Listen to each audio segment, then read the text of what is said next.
Since summer has started, it has been a bit challenging for me to maintain my garden.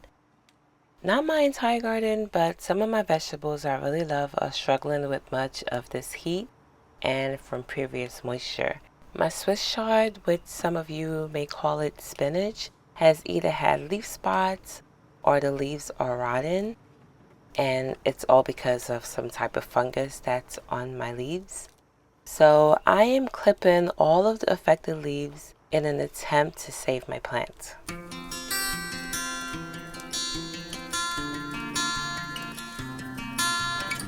I still water my garden by hand. We get a few rainstorms here and there, but nothing enough for my plants. It's been hot and my soil dries out pretty quickly. Especially stuff like my carrots, I have to really stay on top of them and water. I never really grow carrots this late in the season, but here we are. As I water my garden, I try to carry my snips so that I can snip off dead leaves or diseased leaves as I go. I get distracted by family members sometimes, so it's best that I multitask in the garden, and this method has been helpful for me. I had potatoes in the ground. They have died back and I'm hoping that I can get a good harvest.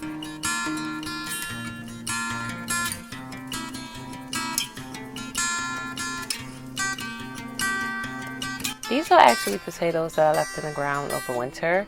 I was hoping to get a significant harvest, but I haven't consistently been hilling the potatoes the way I should have. Oh no!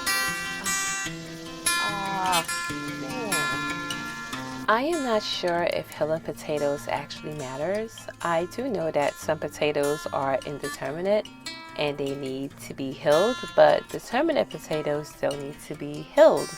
So determinate, indeterminate, the same as tomatoes because they're in the same family.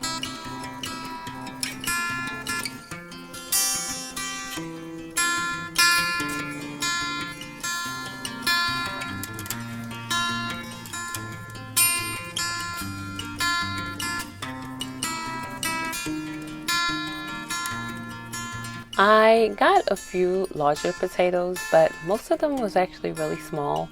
I am not sure exactly how I can be better at growing potatoes, but I will figure it out.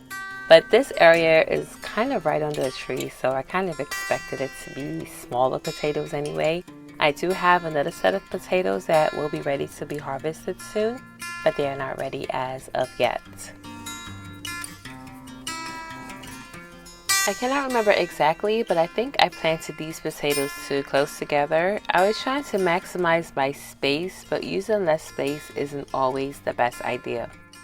I will be planting more potatoes for a fall harvest. I will be planted in bags instead of in the ground. I'm hoping to have a better harvest at that time. If you have any tips and tricks of how you grow your potatoes, let me know in the comments below. Thank you.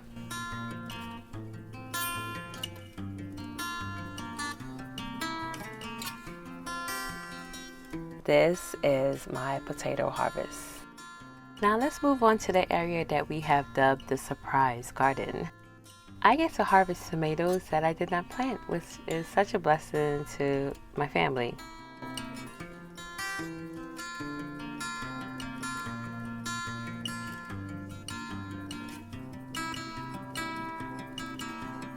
While I harvest tomatoes, I am also going to prune these tomatoes. I want to encourage growth of tomato fruit and not leaves. I am also pruning off all the dead and sickly leaves. My tomatoes are struggling a bit with all of this southern heat and humidity.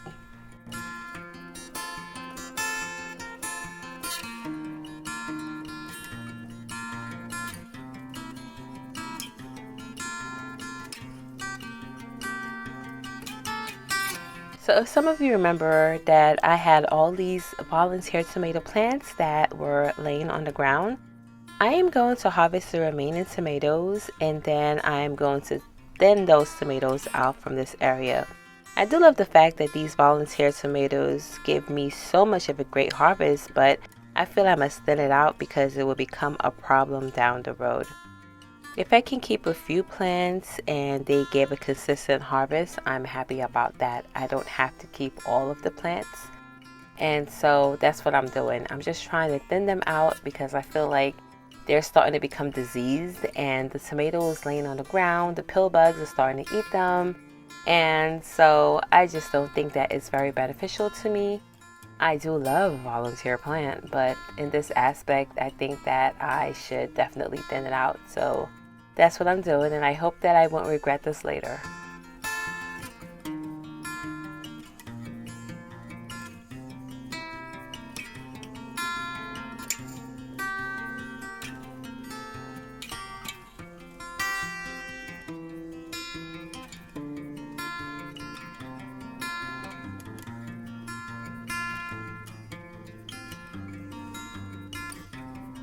I was able to give my chickens a yummy treat. They got the tomatoes that were either spoiled or green. I just give all of those to them. My China Jade cucumbers seem to be doing okay. They are not as prolific as the other cucumbers, but I am happy that they are growing and I'm happy that they're still alive. And the fact that I'm able to get fresh cucumbers to eat, I'm happy about that and I'm content with that. Seeing that in the past my cucumbers never made it.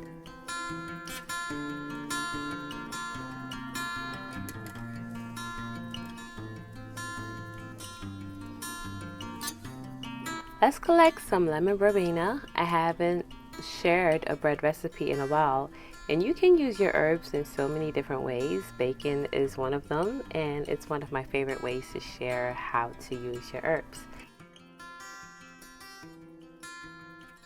Lemon verbena is a perennial. It dies back in winter and comes back in spring.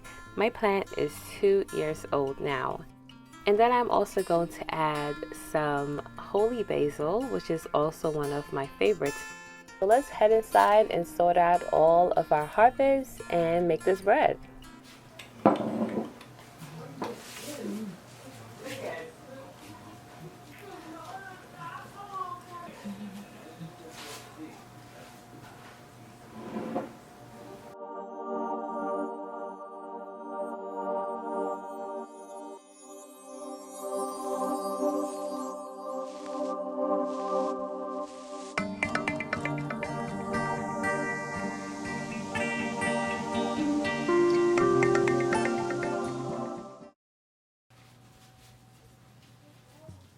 We are making an herbal, slightly sweetened bread. This bread is really great with tea, and I'm a tea person, so I love having a nice bread sometimes just to have along with my tea. So we're going to start off by chopping our basil and our lemon verbena. I am making 2 loaves of bread, so I am using 2 tablespoons of lemon verbena and 2 tablespoons of holy basil.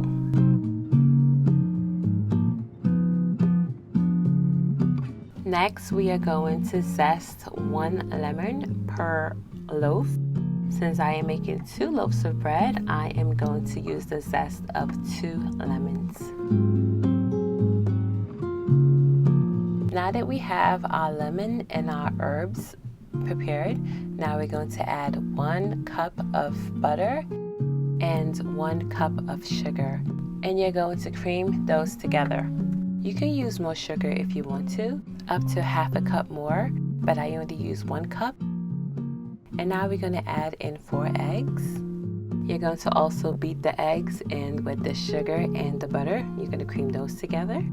And now I'm going to add in 1 lemon juice, only 1 lemon, and I'm going to also add in my lemon zest and my herbs.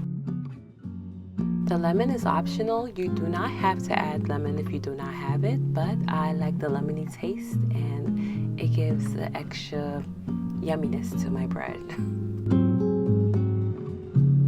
Now you're going to gather your dry ingredients. You would need 4 cups of all-purpose flour, 3 teaspoons of baking powder. I did not have baking powder, so I used half a teaspoon of baking soda and 1 teaspoon of salt.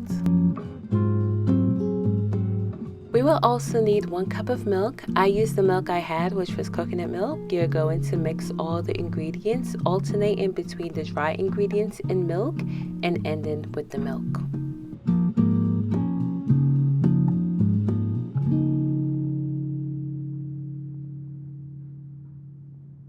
Even though I use a stand mixer, I like to do a final mix by hand to make sure that all the ingredients are well incorporated.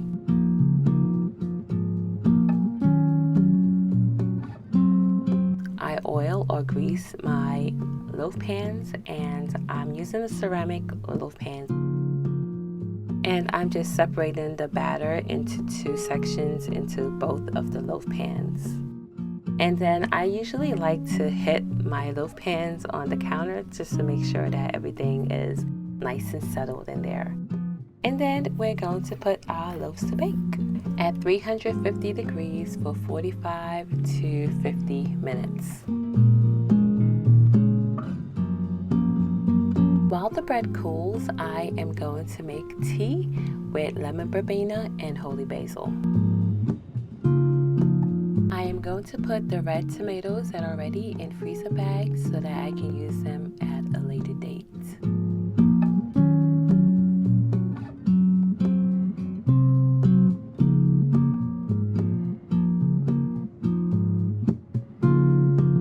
The bread is ready to be cut, and it smells pretty good. And I wish that you guys can try this recipe, especially if you're growing lemon verbena. If you would like more herbal bread recipes, please let me know in the comments below. I really like this bread. It tastes really lemony, but I could also taste a hint of the herbs inside. And then I'm drinking it also with the tea, so I'm just lemon verbena out. But anyways, I thank you guys so much for watching this video. I hope that you will try the recipe.